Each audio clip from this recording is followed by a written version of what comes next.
सिलीगुड़ी नगर निगम में हर बार की तरह इस बार भी विश्वकर्मा पूजा का आयोजन किया गया। पूजा के साथ साथ निगम में सामाजिक सेवा के कार्यक्रम भी किए जाते हैं।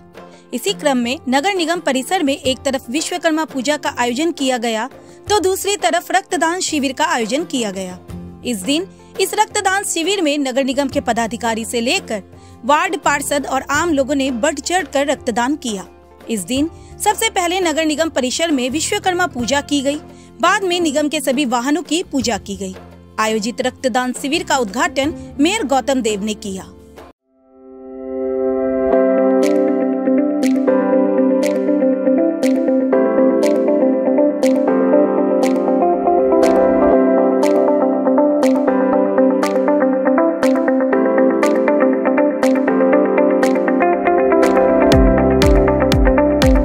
এখানে এসএমসি রিক্রিয়েশন ক্লাব করে গতকাল উদ্বোধন হয়েছে, এখন পুজোটা শুরু হয়েছে এবং সাথে ব্লাড ডোনেশন হচ্ছে।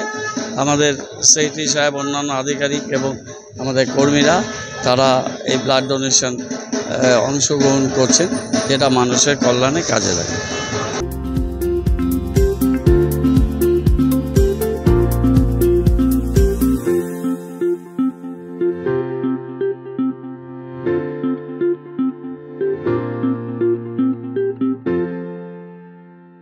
For queries, call +91 9733 99970.